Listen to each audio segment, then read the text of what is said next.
Aha, bugünkü dərsimiz olacaq nə? Yunanistan. Təkcə Yunanistanı keçirəm.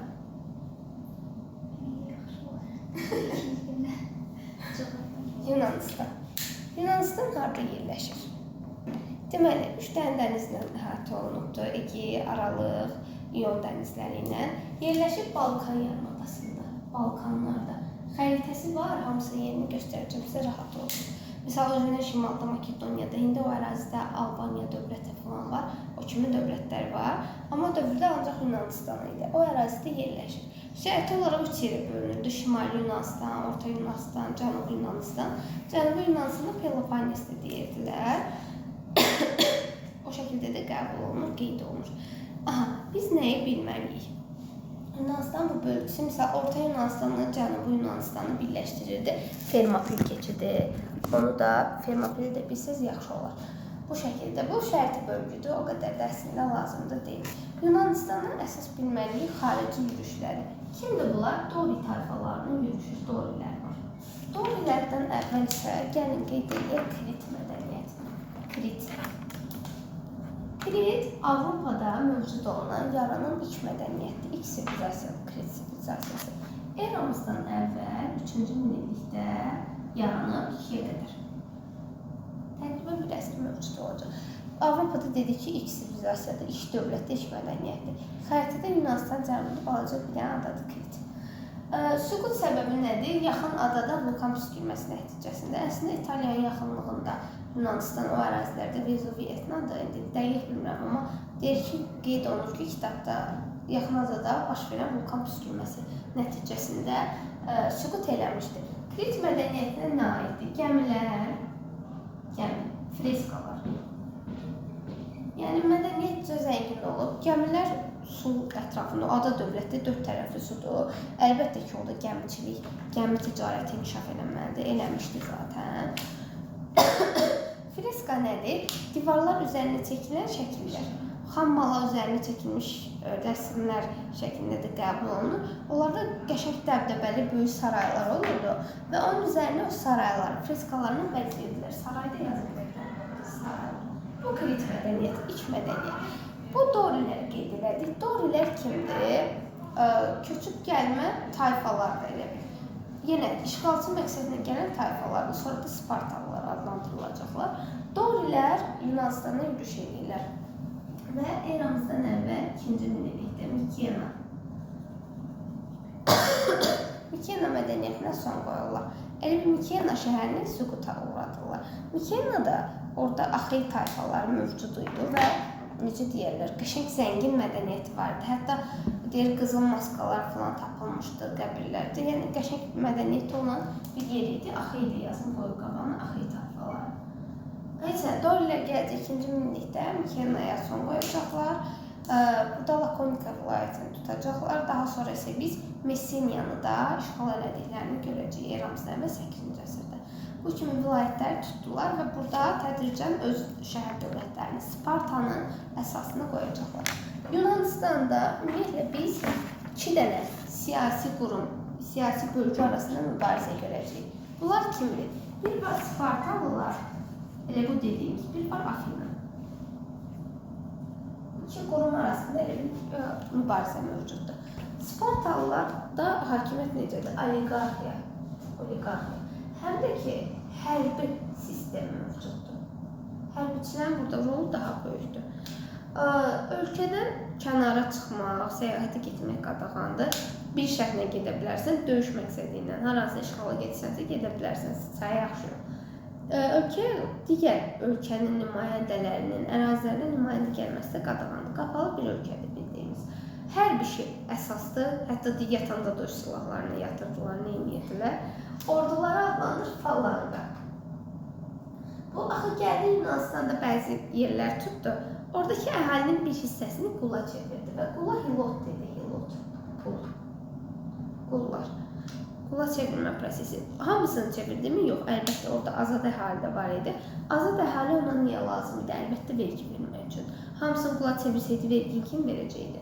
Sonra burada yeni əlavə olunan məlumatları yadınızda saxlayın. Misal, incəsənətdir, ədəbiyyatdır, bu kimi elmi görüşlər qadağan idi. Yəni həyata keçirə bilməzdilər. Bunun da səbəbi nədir? Onları hərbi işdən axı geri çəkirdi. Lakonik ifadədir. Buradan gəlir lakonik. Qısa və az danışmaq.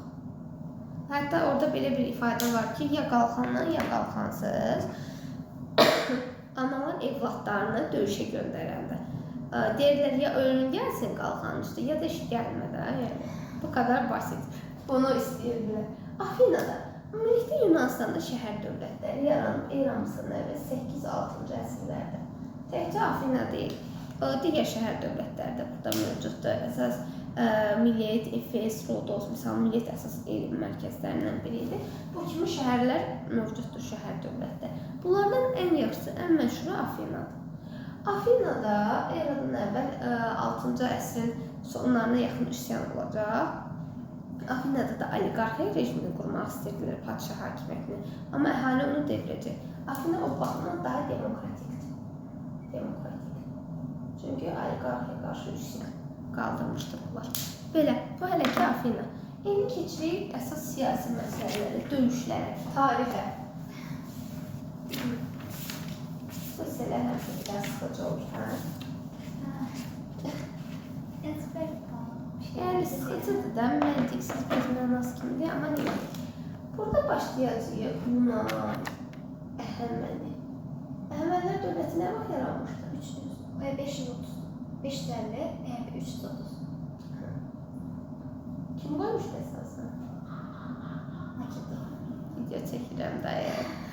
Eramızdan əvvəl 550-ci ildə ikinci Kir tərəfindən əsası qoyulmuşdu. 550-də. Yunan Əhəmənilər arasında. Kimin nəvəsi? Astiaqa. Aşeri şokda. Yunan Əhəməni müharibəsi. Burada məsələ nədir? Bu Yunanistan Kiçik Asiyaya yaxındır da. Kiçik Asiya indi bizdə Türkiyə əraziləri. Kiçik Asiyada bəzi şəhər dövlətləri var idi. Bunu əslində yaxşı izah eləmirlər, amma mən sizə indi çalışacağım maksimum dərəcədə aydınlatım. Bu şəhər dövlətlərə başçılıq edirdi Əhəmənilər. Və o şəhər dövlətləri Əhəmənilərə vergi ödəyirdi. Bu Yunanlar neydi? Şəhər dövlətləri kömək edirdi ki, üsyan qaldır Əhəmənilərə qarşı. Əhəmənilər də fikirləşir ki, hara qədər? Nə qədər eləyəcəksən bunu? O məqsədlə eramızdan 500-cü ildə 1-ci Dara yürüş eləyəcək bu Kiçik Asiya Yunan şəhər dövlətlərinin üzərində və bəzi ərazilərdə həqiqətən tutacaq. Uğurlu da olur 1-ci Dara. Və burada biz çoxlu döyüşlər görəcəyik indi. 490 Marafon. Marafon bu döyüşlərin deyim ki, sizə hamısında Yunanlar qalib gəlir. Bir dənə Salamindədir, onu da ayrıca deyib. Salamində yox, üzr istəyirəm, Fermopildə. 480 onu da ayrıca deyəcəm. Marafon, Yunanlar qalib, Əhəmənilər məğlub. Marafon düzündə olmuşdu. Elə Marafon qaçışında adı buradan yaranır, buradan gəlib. O qeydiyə 42 kilometr qaçaraq qələbə xəbərini gətirdi. Yunanistan mərkəzi şəhərində bildirdi, Afinaya çatdırmışdı. Qələbə xəbərini 490 daxil. 480. 2 dənə döyüş. Fermopil. Baxın, bir dənə burada. Yunanlar məğlub olacaq. Bunu belə yadda saxlamaq daha rahatdır. Qalan hamısında Əhəməni qalib. Yadısından çıxsa, elə yadda saxlamaq. Orada da hamısı. Hə, bir də Həmədan. İkinci Həmədan 833 bəli, Həmədan tutacaq ərəblər. 480 Fermopildə Yunanların məğlub olma səbəbi kimdir? Yunanlara başçılıq edirdi Leonid. Spartalı sərkərdə. Burada Sparta haqqında söhbət yoxdur artıq. Hamısı düşmana qarşı vahid birləşir. Nəyə oxşayır bu? İkinci Dünya müharibəsi illərində Şimali Çindən Cənubi Çinin işğalçılara qarşı birləşməsinə oxşayır. Müharibə bitəndən sonra düz yenə 45-49 qıracaqlar bir-birlərini. Amma ən azından düşmənə qarşı vahid birləşə bilirdilər. Bir də eramızdan əvvəl 2-ci minillikdə tayfalarımızı hansı zərurət birləşməyə məcbur edir? Xarici qüvvələrin təsirinə məruz qaldıqları üçün birləşir. Urmiyan hövzəsinə yürüşlər. Kim idi o? Hansı dövlət? Yox, Aşur. Aşurlar. Yürüş edirdi, ona görə deyirdi ki, birləşmək zərurət. Hə, sonra da 1-ci minillikdə 9-cu əsrdə Manna dövləti yaranmış olacaq. Leonid Sparta sərkərdəsi idi. Burada Leonid xəyanətə uğrayır 300 Spartalı. Və cəmi 300 nəfər Spartalı ilə döyüşü davam etdirir. Leonid məğlub olacaq Fermopil döyüşündə, çünki xəyanət uğradı və cəmi 300 nəfərlə döyüşü davam etdirdi. Bu nəticəsi nə olacaq? Fermopil keçidi demişdik. Hardaydı o keçid? Bəli, şimalı ilə Orta Yunanistanı birləşdirən keçid, orada məğlub olacaqlar və o keçid keçəcək Əhəmənilərin əlinə. 480-də Salamin döyüşü. Bunlar öz davsiyədən əvvəldir ya, yazmamışam qalanı. Salamin döyüşündə dəniz döyüşüdür. Yenə kim qalib gələr? Yunanistan. Əhəmənilər məğlub olacaqlar. Bir də axırıncı 479 Platiya. Bu da yenə Platiya döyüşü. Yunan qalib, Əhəmənilər isə məğlubiyyətə uğramış olacaqlar. Bu qədər. Bu döyüşlər təqribən 30 ilə yaxın davam edəcək. 479-dan 449-cu ilə qədər. Dəniz döyüşləri də deyirlər bunlara. Deməli, 479, 449, 30 il. Və bu döyüşlərin gedişində Afinada dəniz ittifaqı yaradılacaq. Afina dəniz ittifaqı. Döyüşlərə başçılıq etmək üçün Afina rəhbərliyində. Və axı nəticədə Afina qalib gəldi. Əsas qənimət falan hamısı keçəcək Afinaya. Bundan sonra səbəbində, yəni nəyə səbəb olduğunu qeyd edəcəm. 479-a qədər təqribən 30 il davam elədi və nəticədə Əhəmənilərlə Yunanlar arasında müqavilə 449-da 449 imzalanacaq 2 dənə şərti var. Əhəmənilər o kiçik Asiyadakı Yunan dövlətləri var idi, şəhər dövlətləri. Onun müstəqilliyini tanıdı ki, müstəqildir. Bir dənə Egey dənizində Əhəməni hərbi donanması. Donanma nədir? Gəmi ilə bağlı. Amma bir var ticarət gəmisi, bir var donanma. Hərbi gəmi. Bəli, hərbi sahədə. Deyir ki, artıq Egey dənizində Egeydə Əhəmənilər hərbi donanmaları üzə bilməz. Yaxşı qadağan olunacaq. Kiçik Asiyadakı şəhər dövlətlərinin də Əhəmənilər məcbur oldular ki, müstəqilliklərini tanımış olsunlar. Belə, bu qədər. Bu müharibədə Afinanın mərkəzə çıxması şəhər dövlətlər arasında mübarizə səbəb olacaq. Yenə ki, Sparta amili. Afina Sparta müharibəsi. Və 431-dən 404-ə qədər. Bu müharibələr nəyə səbəb olacaq? Yunan şəhər dövlətlərinin zəifləməsinə. Yadınızda qalsın, daxildə nə zaman mübarizə olursa, o şəhər dövlətlərini, həmin dövləti zəiflədir.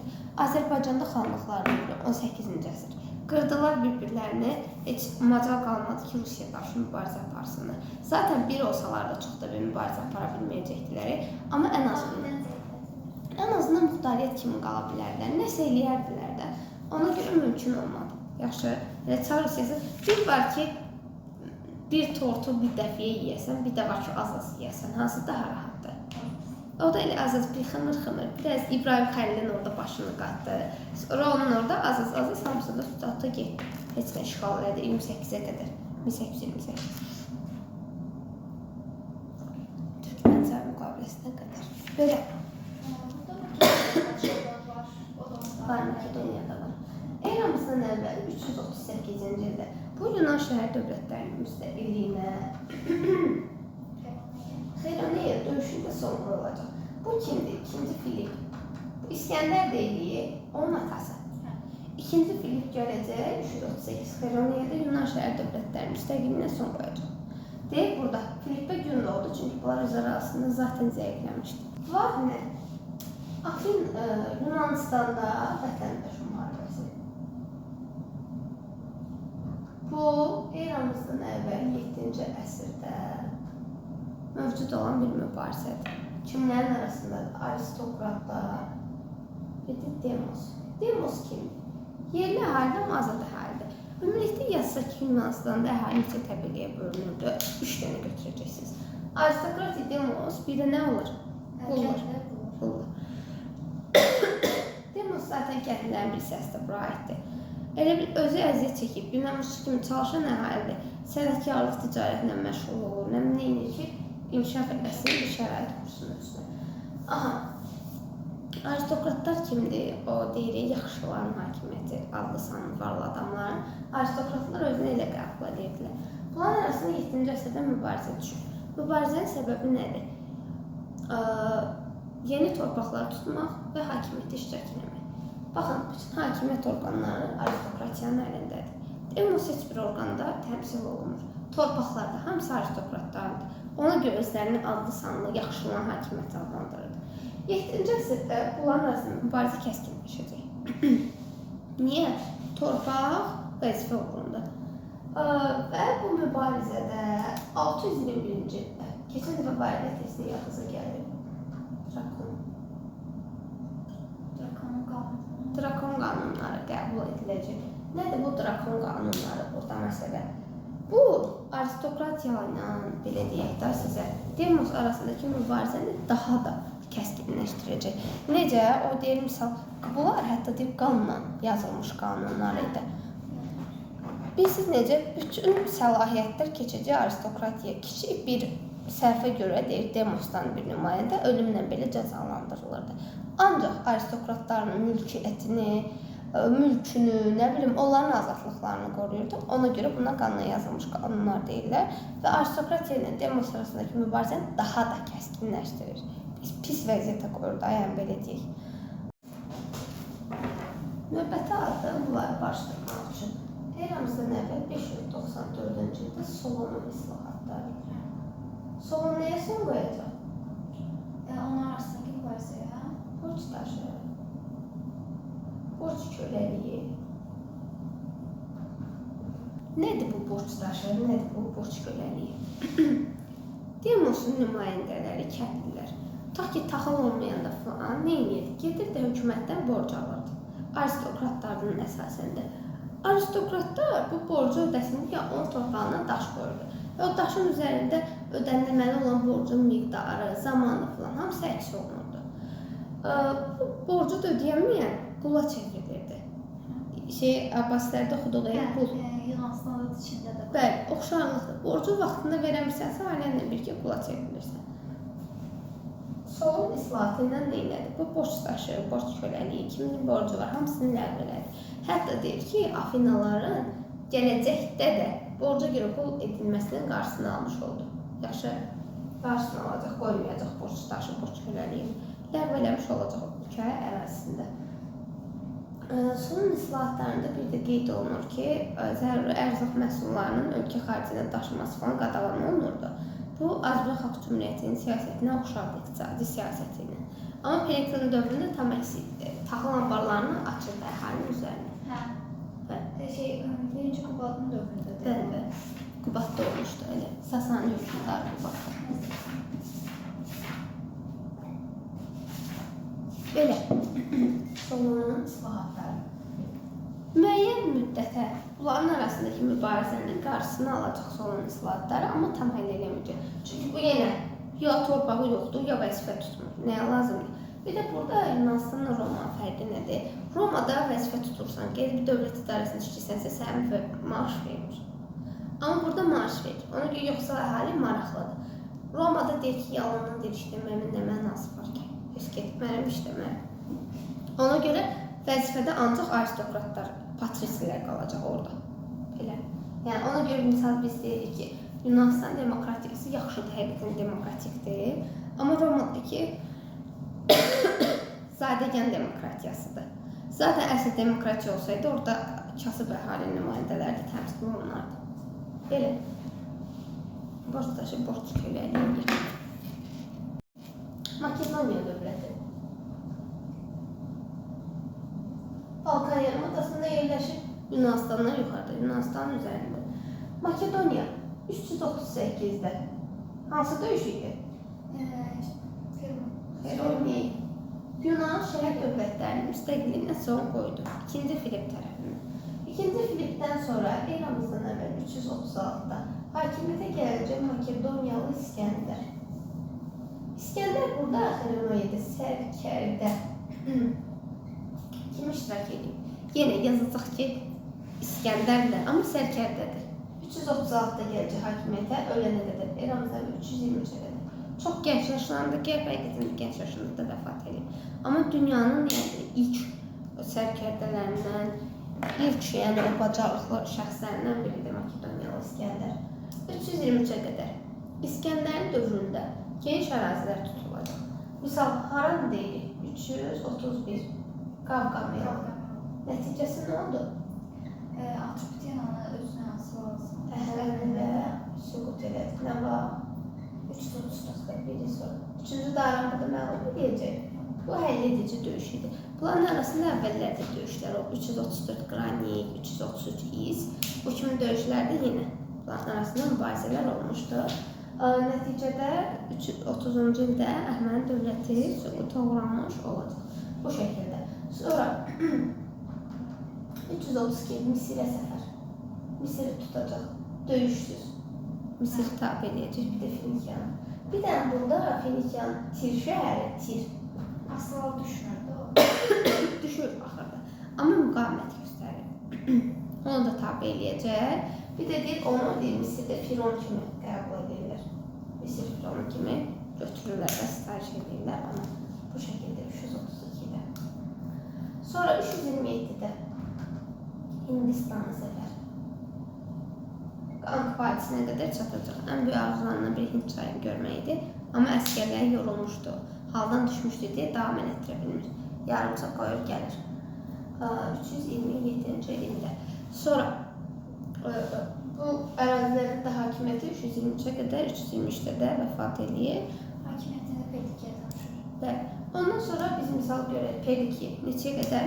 323 və 2, 23-də 21-ə Pediki. Sərkərdəsi sağ əli idarə edəcək. Pediki də öləndən sonra nə olacaq? Makedoniya parçalanacaq, süqut edəcək.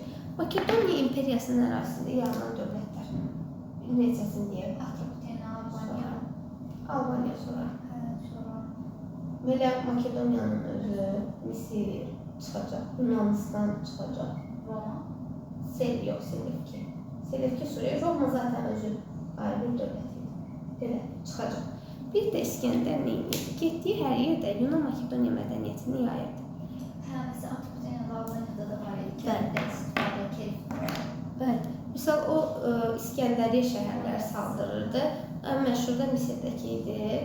Orada deyir, hətta 140 metr hündürlüyündə İskəndəriyyə mayakı var idi. Sonra İskəndərin adından kəsilmiş pullar var. Pullar bəli onun adından, çünki görkəmli hökmdar idi. Albaniyada neçənci əsrdə idi o pullar?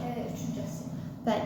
Sonra misal kitabxana əsası qoymuşdu. O kitabxanada dövrün məşhur alimləri Evklidin adını çəkirik, Arximedin adını çəkirik. Onlar çalışırdı. Kitabxanasında çox məşhur kitablar var idi. Neçə əsrlik belə. İskəndəriyyə mayakında dedik. İskəndəriyyə şəhərində Faros mayakı. 140 metr hündürlüyündə dövrünə görə. Yəni hara getsə öz adına şəhərlər saldırırdı və mədəniyyətini yayırdı. Baxın, bu İskəndərin öz mədəniyyətini yayması eramızdan əvvəl 2-ci əsrdə dünyada ümumi bir ticarət yolunun əsasını qoyacaq. Ki sonralar biz buna ipək yolu deyəcəyik, çünki ən çox ipək daşınırdı. Çin də qoşulacaq buna eramızdan əvvəl 2-ci əsrdə. Ona görə böyük ipək yolu adlanmış olacaq. Bu qədər. Makedoniya.